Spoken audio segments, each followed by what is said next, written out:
Doc Leeson here, the podcasting beast on the Black Friday with the Professor John Guy, the King of RNG, the Troll Master, the conqueror of his own fate. That's right, ladies and gentlemen, the Terminator, Professor Omega, the Cleaner. Johnny, how was thou Thanksgiving? Are you still stuffed? I mean, even if I am stuffed, I'm always hungry. So, You gotta be hungry, LeBron.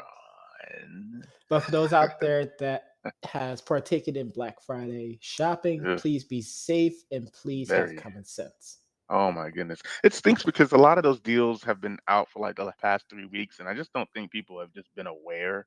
I Maybe don't there think might they be a few. care. I think a lot of people get the adrenaline rush of Black Friday. Is that like the equivalent of their rocks off? Can I say that? We're gonna move on from that. We got the QB index. Talk about to get a tech in the first 2 minutes It's of the all show. good. It's all good. So we got number one returning, which is a pretty good game for the 44-year-old Tom Brady. And we go over this every time Tom Brady moves up or down. I think they just easily low hanging fruit, throw that 44-year-old Of body in course. there. But he had um, a really good game outside of that turnover, which was really more on Mike Evans. But I mean, another solid game for Tom Brady. And I love that the first sentence in the second paragraph. It says, even Brady's interceptions are misleading. Yep. Half of the 8 picks came from 3 drops and a Hail Mary. So we're talking about a guy that has technically 29 touchdowns and 4 interceptions rather than the 8. But that's neither here nor there. I'm not 100% sure, but I assume number two, Dak Prescott, will fall next week, possibly. I don't think so. Uh, He still had a really good game. It was the defense that let them down. we'll talk about that. But we'll see. I mean, because it just depends on how number three does and if he plays this week. I know he has the The toe broken injury, toe. Yeah. and that's our guy, Aaron Rodgers. But he'll probably play. I have a feeling that he'll play. Because he played very well through it, so he's probably used to the toe pain at this point of his career. Yep. And I would hate for that to be the straw that breaks the camel's back on his I think what's career. going to make it more difficult for the Packers is the fact that now they're down two really good offensive linemen as well too. Yes, I mean, yes, David Bakhtiari is on the way back, but they just lost Elton Jenkins for the whole year. yeah, and that's tough. Luckily, Aaron Rodgers gets the ball out pretty quickly, so hopefully that remains, and he can throw off balance, so it's perfect. But number four, we got Justin Herbert, who again, has remained in that typical, I would say, 6 to 12 range, finally breaking into the top five, moving up 4 slots, having a really, really good game. We've pretty much said that, hey, this is a guy that's going to be on that Josh Allen esque run. I think the Chargers have to just continue to build around him, and I think he'll be good. Still think Anthony Lynn should have got one more year, but that's another. You would have to go back and listen to why I said that Yeah, I last think Justin season. Herbert's curve is going to continue on the incline. The only question that the Chargers I have about the Chargers is their defense. And it might just be really a matter of finding the right pieces to go along with Bosa. I mean, injuries usually play their toll on the Chargers defense, but we'll have to wait and see what's going on. Absolutely. Number five, cracking the top five for the first time, we have Kirk, our favorite Cousins. He, I mean, one, he beat the Packers. Yep. I forgot Mike Zimmer was the coach for a second there. He's finally turning around. They played a very, very good game. He had an opportunity to, spread the ball around. Again, only 2 interceptions on the year, which is amazing for Kurt, our favorite Cousins. And they're playing good. I mean, I can't say they're playing good. I'm He's starting to playing really good. enjoy the fact that they're starting to reward these QBs on this index for not having so many turnovers too. Right. Now he does have 6 fumbles, which is more than a lot of the other people. So he's not turning the ball over via interception, but he is fumbling more than a lot of the other quarterbacks. I will say that. No, I But mean he also went up because he has a nice total of rushing yards too. of course, but we have number 6, Matthew Stafford. Um, I think this is kind of where he's been, where he's been. Luckily, they had the bye, right? So no need to bring him up or down. Give him the 6th spot and see what he does next game. Hopefully, they prepare well for the next game. Hmm. And then we had number 7, who I think will probably go up because he had a amazing game. Although we'll talk about that game, but I felt We'll like, get there, folks. It's gonna yeah, come real quickly. So, yeah, it really is. But number 8, back moving up one slot, we got Patrick Mahomes, well, he who went up one slot.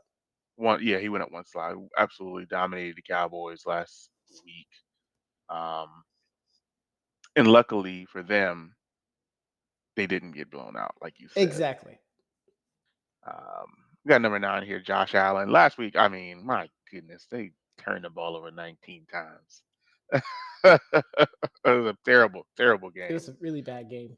And interceptions. Aaron throws is going to become his Achilles heel. He needs to get that start. He needs to get that cleaned up really fast. Facts, facts. Round out number 10, we got Joe Burrows. Obviously played a really, really good game against the Las Vegas Raiders. But I mean, Joe, I think is coming along. Although he has 11 interceptions, I'm sure some of those are, forced throws. Young. He's a young guy still. I Of think I told course. you that you know, uh, I think him and Justin Herbert will always be between 4 to 6 slots away from each other. I think that their progression is linked together forever. Yep. And we'll see what happens. And also then we got number 11, right? Mac Jones. Mac Jones, who, I mean, really looked good, and Yes. is leading the New England Patriots. I feel like he's found the groove. And That's what I was going to say too. They finally found mhm, the groove on offense. And now they're yeah, dangerous. And now they're winning games. And now both sides of the ball are clicking in a very Belichick way. And that is dangerous for the AFC East and hmm dangerous for the AFC conference. big time.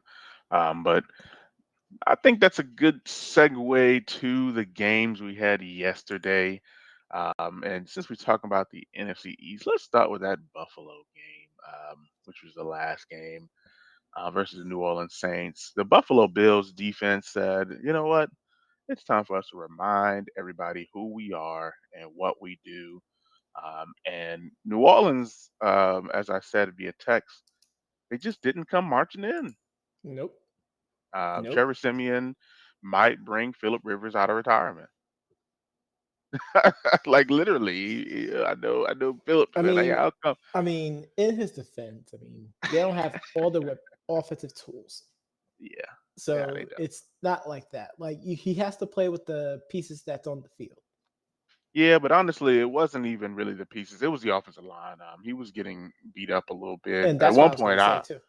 At one point, I thought he hurt his leg. 'Cause he took a really, really nasty shot. I was Hmm. like, ugh. But Josh Allen had a great game, 23 for 28, 264 touchdowns, still 2 picks, but a really, really solid game. It just was really a tale of the defense. The Saints just couldn't get going. Obviously, they didn't have Kamara, but it looks as though, I mean, the pieces that they did have, they tried to run it 16 times with Tony Jones for 27 yards, 1.7 average. The offensive line just was not doing it It yesterday. wasn't doing what they need to do. Yeah. Speaking of not doing what they're supposed to do, Chicago nor Detroit did nothing that they were supposed to do. We almost had ourselves another tie on our hands. I don't know what the heck was going on, but at one point I'm looking and I think Detroit had a 3rd and 31, and I'm just like, oh my It was a God, like, third and 32. I was like, yo, this is so embarrassing. I know penalties ran rampant yesterday, and I'm sure we'll get to that because a lot of them boys are complaining about that. But we're gonna get to that in a second. But Detroit beat Detroit on this one. Chicago didn't look good. Neither team looked good.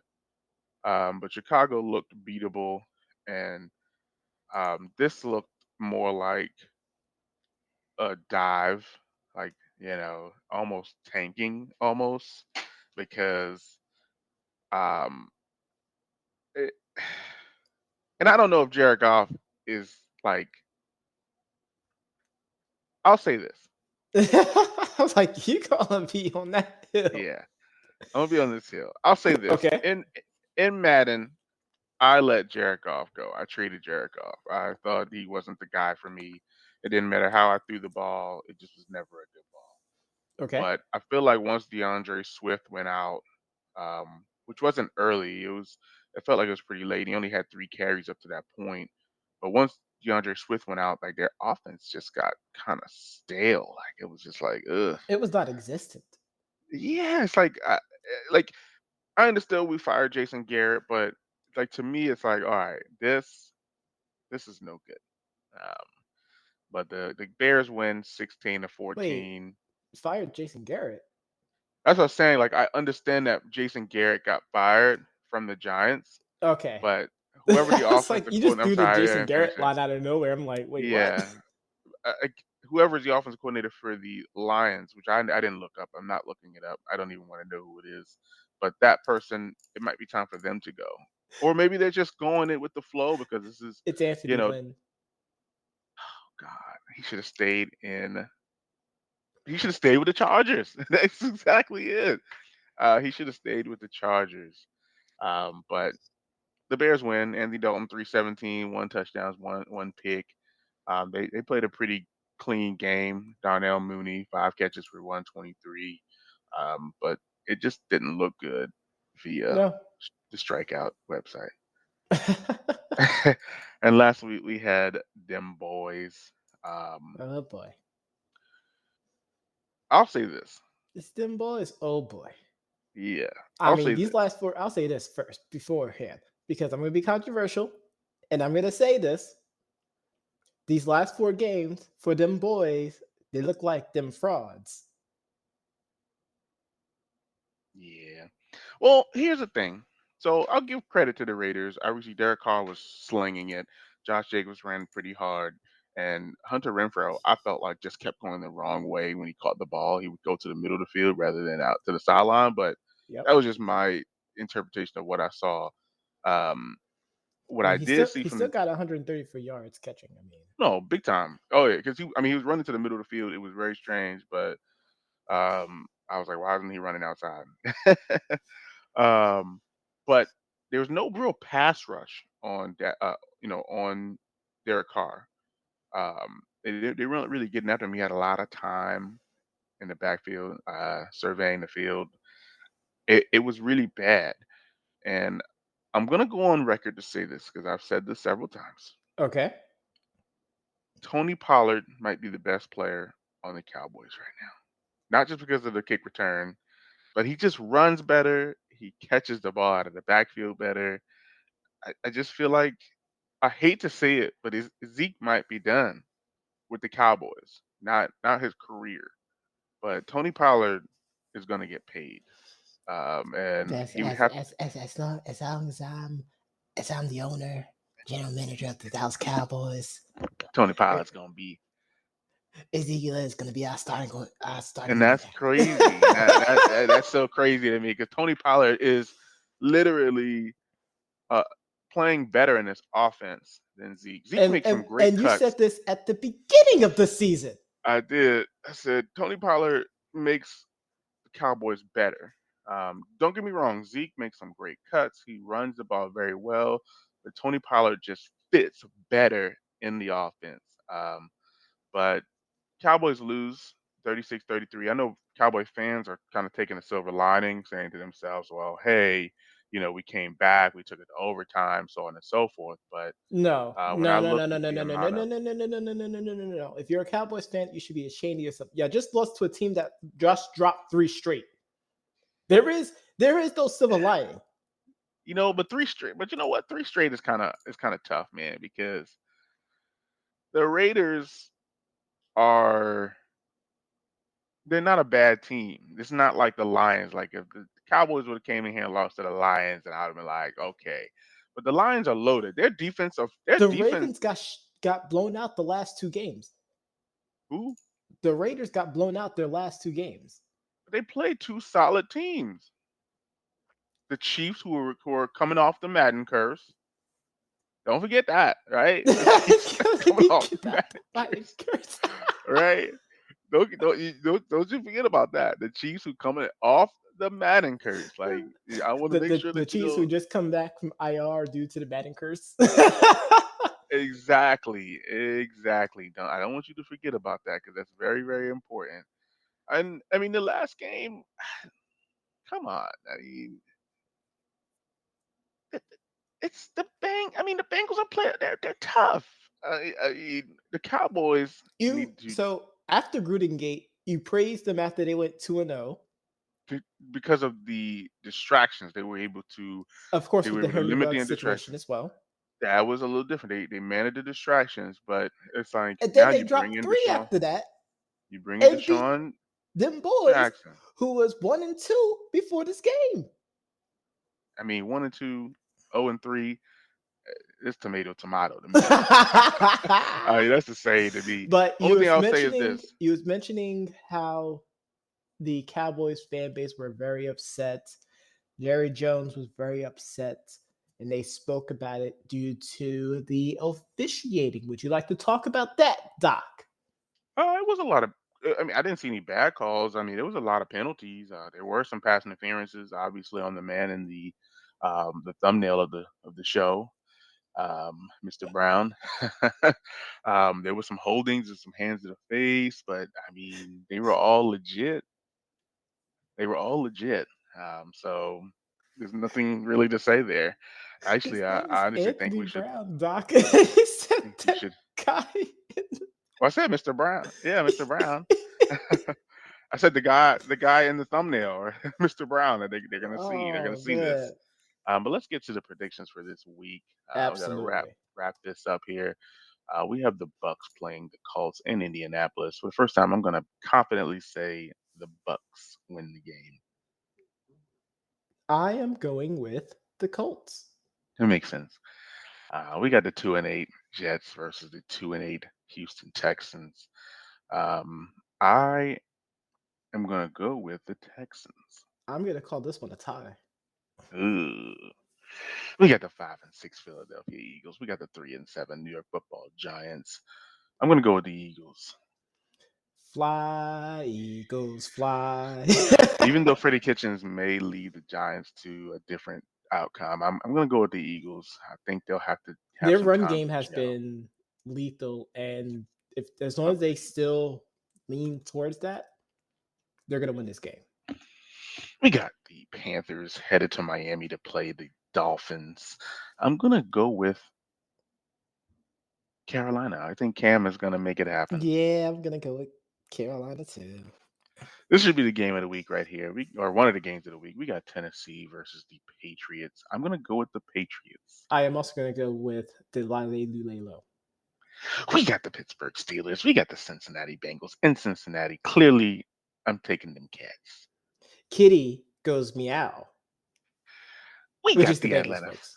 of course. We got the Atlanta Falcons versus the Jacksonville Jaguars in Jacksonville. This is a trap, but I'm gonna go with the Falcons. I am gonna go with the Jaguars. Makes sense.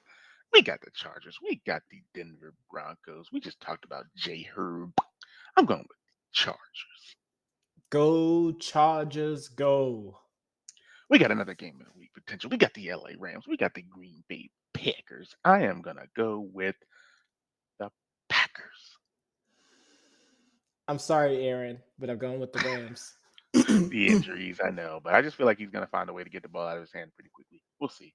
We got the If that Vikings. defense played, Of you know, course. stout, absolutely, I can go with the Packers. But Of course. Rams got weapons. We got the Minnesota Vikings. We got the San Francisco 49ers in San Francisco. I'm going to go with the Minnesota Vikings. I'm also going with the Vikings as well. Depending on who plays here, we have the Cleveland Browns versus the Baltimore Ravens. We don't know about Lamar. We don't know about anybody. It's always up in the air. I'm probably going to go with Baltimore, I am though, also going with Baltimore. even if I Lamar doesn't. well, you know what? I'll go with the Browns because they still have the offensive line. They still got Nick Chubb, Hmm. and Okay. the Ravens' run defense isn't as good. Their defense isn't that good at all. It's just somehow the offense plays below the competition. Boom. We'll come back, of course, for that Monday night game on Monday.